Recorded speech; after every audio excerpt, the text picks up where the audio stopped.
So people on the internet talk about how they don't know anyone who's won the Sweet Life of Zach and Cody Danimal sweepstakes, which I find really offensive because I totally did. And it was basically exactly as advertised, except for the fact that Dylan and Cole didn't actually make any royalties from their TV show, so it was basically like hanging out with just two regular white kids to an extent. For example, a lot of people didn't realize that their mom of the show was not their mom in real life, but she is actually a method actor. So she did all their cooking and cleaning and even kept their real parents locked in the basement so they couldn't interfere. She's very committed. Dylan spent a lot of time trying to prove that he could ollie on a skateboard, but he absolutely couldn't. But he was really into it, so every time he messed up, he would get really mad and chug an entire monster and then try again. By the time dinner rolled around, I could swear his eyes had changed several different colors. Dylan was really into a very specific kind of YouTuber, and he made me a big list of them, and of course over the years I've crossed out their names whenever one gets exposed for racial insensitivity. Anyway, this is what the list looks like now. He was also really big on racing. Like, he would always race me to things. Like, if I wanted to go grab a fork, he would always try to get there first and then not give me a fork, which is totally fine, except for times like when I would want to go to the bathroom and he would get there first and sit on it and not let me use it until I said, Dylan rules, Rishi drools, with his permission, I pass stool. It was ugh. Cole was super nice, except for the fact that he was really into the dark web.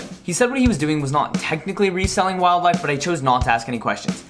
Did that make me complicit? This was also right around the time of very early Snapchat, so Cole was really obsessed with checking the best friends list of every Disney co-star in order to keep tabs on, as he said, who presenteth as friend but beeth foe. He also wore a cape, I should mention that. At one point, Brenda Song came over and both Dylan and Cole tried to ask her opinions on the anime they were watching, to which she replied, I don't watch anime, is this only because I'm Asian? And they went, yes, yes, yes, yes, yes. Anyway, thank you for watching. Overall, it was a totally fine experience, and I'm sure by now they've matured. Except maybe not, because remember this clip? I'm weird.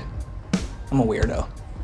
I don't fit in. People blame that on the writing, but actually at 13 years old, Cole Sprouse used to sit in the corner of his room, rock back and forth, and say that to himself over and over again. In that clip, he's actually breaking character, so maybe some things don't change.